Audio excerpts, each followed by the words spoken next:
nada lo hace en desorden. Dios todo lo hace perfectamente organizado. El universo entero tiene un orden específico. Dios nunca está improvisando. El plan de Dios, dice la Escritura, es eterno. Una de las cosas que yo puedo ver en la Escritura es que nuestro Señor desde la eternidad está planificando las bodas de su Hijo, la boda del Cordero. Imagínate tú si Dios es tan organizado, tan planificador, que desde antes de la fundación del mundo, es decir, poco más de 5.781 años, nuestro Señor ha estado planificando una actividad, un evento. Por lo tanto, nada de nuestro Dios lo está haciendo al azar. Nada sale por salir. Las cosas salen de acuerdo al propósito que Dios tiene contigo, de acuerdo al plan que Él tiene. Entonces nuestro Dios es un Dios totalmente organizado, planificador, y nos ha dado leyes, estatutos que están aquí escritas en su palabra, para que a través de ellas nosotros podamos vivir la verdadera vida que Él quiere para cada uno de nosotros.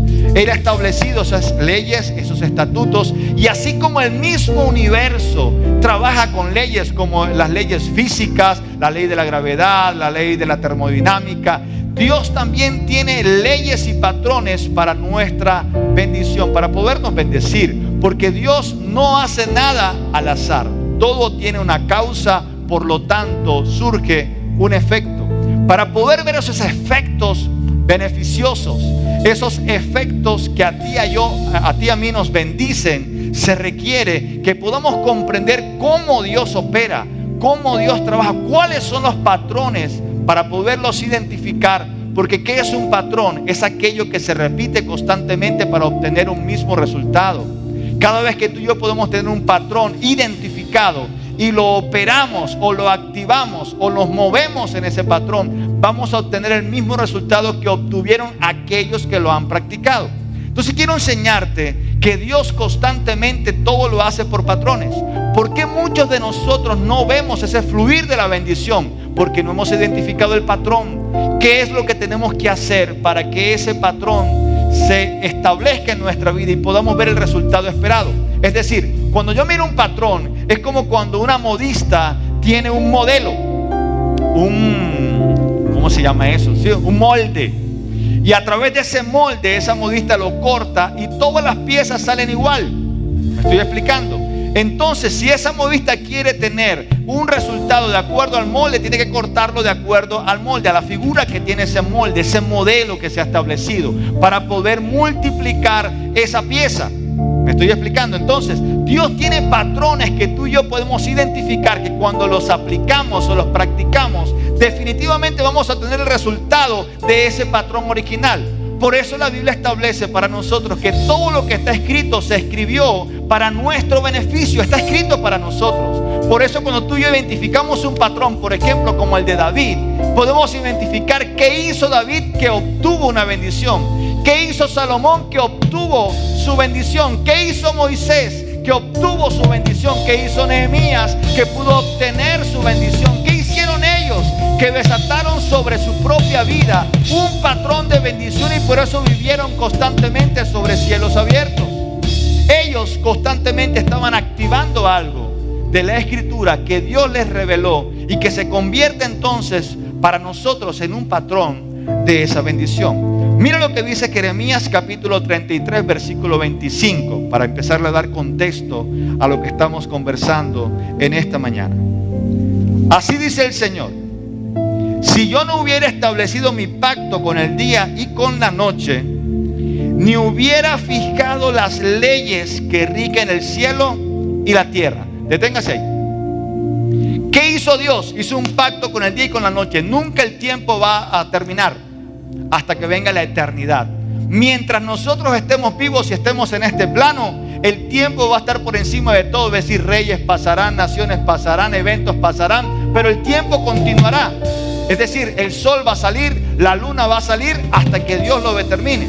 Pero también Dios ha establecido, y esto es lo que me encanta, que Dios ha fijado las leyes que rigen el cielo y la tierra, lo visible y lo invisible.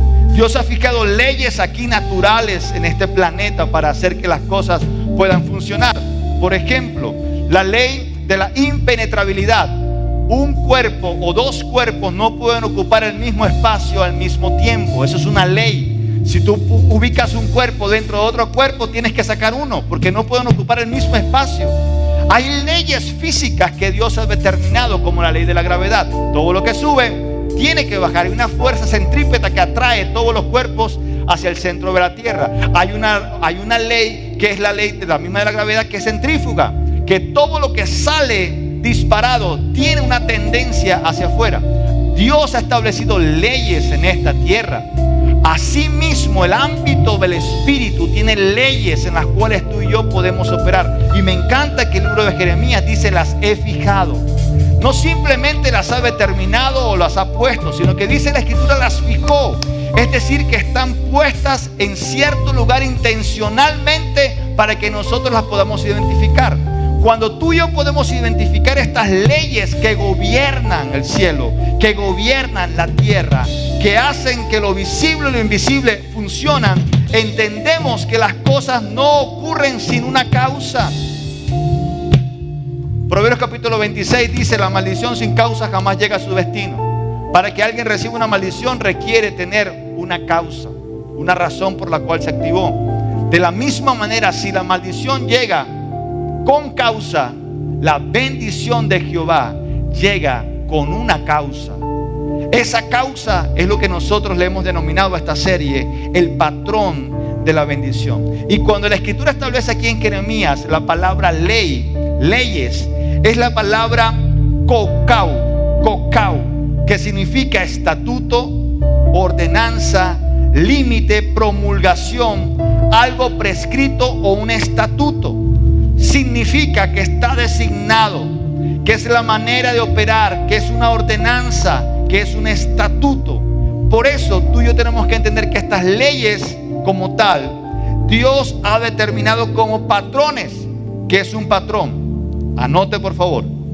Son acciones repetitivas con un objetivo determinado. Es una cosa que se toma como modelo o punto de referencia para producir un mismo resultado. Patrón es un tipo de tema de sucesos u objetos recurrentes. Es una serie de variables constantes, identificables dentro de un conjunto mayor de datos. Dios tiene patrones que se identifican en la Escritura. Y ahorita les decía a Federico y a Mariet, que estaban presentando en nuestro pre-live hace un instante, que esos patrones que son identificables no son difíciles. Lo que pasa es que tenemos un mal concepto. Nosotros todo lo complicamos y la Escritura es al revés. Tenemos que hacerlo sencillo porque nuestro Dios es sencillo. Por eso fue cuando Jesús apareció y empezó a manifestar los misterios del reino. Empezó a hablar de los temas típicos de agricultura, de pesca. Empezó a hablar de la luz, de la sal, de cosas muy cotidianas, de la persona que perdió una moneda, del pastor que perdió una oveja. Recuerda todos esos temas. Jesús utilizaba ejemplos prácticos y muy sencillos para enseñar principios complejos y profundos, pero que Dios los enseña de manera fácil. Y las cosas en Dios no son difíciles. Se nos ha metido un mal concepto en la cabeza, y es que Dios es complicado, que la vida cristiana es difícil y es complicada. No, es complicada para el pecador, pero para el hijo de Dios la vida cristiana es fácil. Voy a repetirte eso. Para una persona que vive en santidad, que identifica los patrones, que sabe que están en la Escritura y los puede ver, los puede buscar, puede hallar la forma de que si los practica va a obtener el mismo resultado, entonces la vida cristiana se vuelve y se torna fácil. Recuerdo cuando bajaron al hombre paralítico por el techo de la casa de Jesús. Rompieron el techo, lo bajaron y Jesús dice: tus pecados te son perdonados. Y empezaron a murmurar todos los fariseos y la gente religiosa que estaba allí acompañándolo. Y Jesús dijo: ¿qué es más fácil? ¿Decir tus pecados te son perdonados? O levántate, toma tu lecho y anda.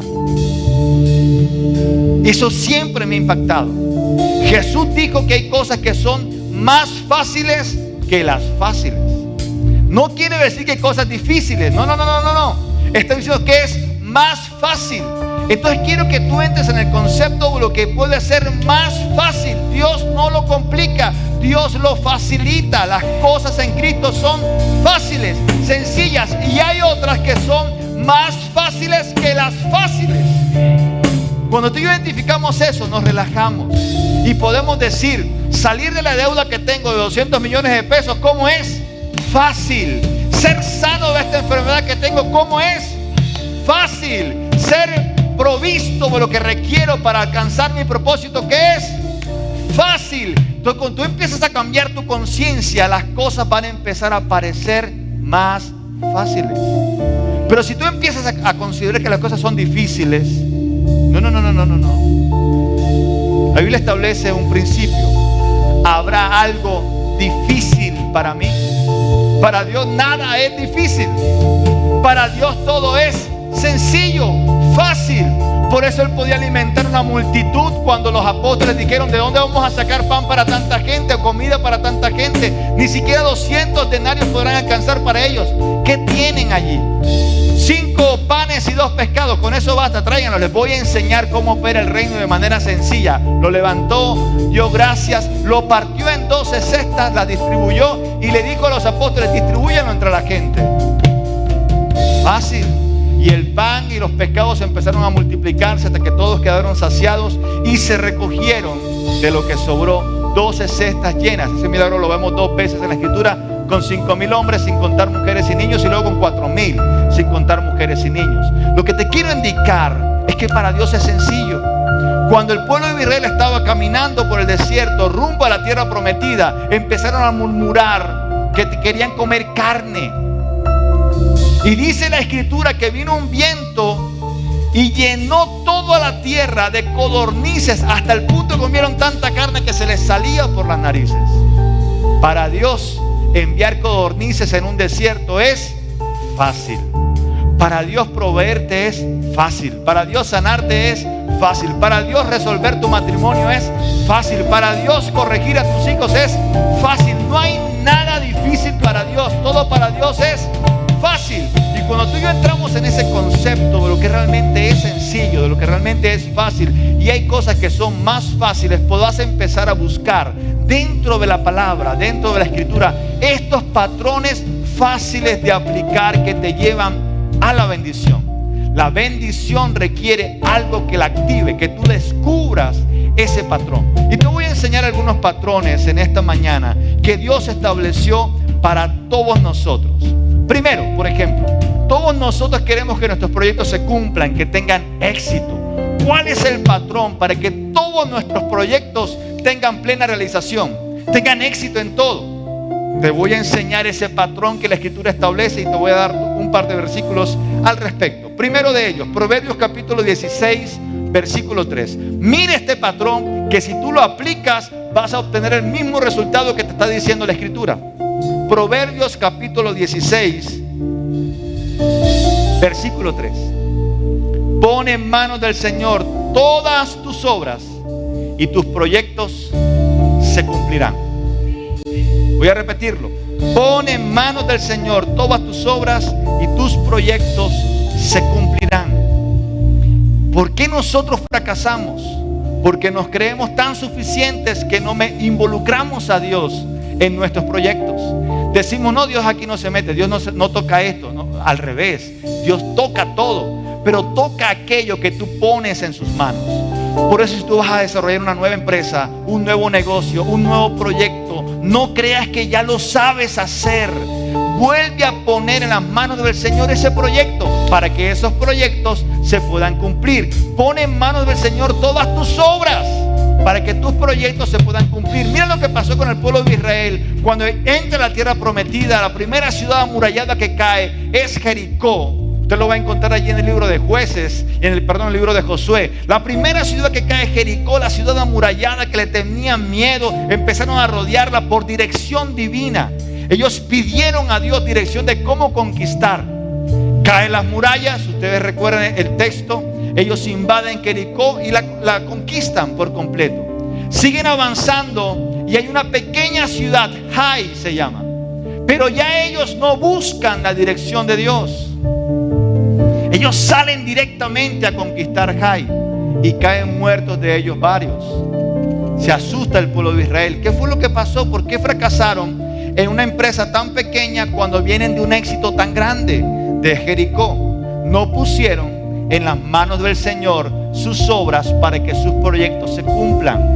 Y eso nos pasa a muchos de nosotros, que confiamos más en la forma como hemos aprendido a obtener diferentes resultados, que descuidamos nuestra relación con Dios y lo sacamos de nuestras ecuaciones, lo sacamos de nuestra vida, lo sacamos de nuestro proyecto. No, yo sé hacer esto, no necesito a Dios allí. Posiblemente no lo digas de esa manera, pero tu comportamiento, tu conducta, así sí lo indica. Y lo que tú y yo necesitamos hacer en este momento es poder determinar nunca sacar a Dios de cada proyecto. Al contrario, hacer que Dios constantemente esté interviniendo en ese proyecto que tú y yo estamos emprendiendo. Porque cada vez que tú pones en manos del Señor un proyecto, una obra, ese proyecto tiene plena realización o viene a cumplimiento. Tienes éxito en aquello que pones en las manos de Dios.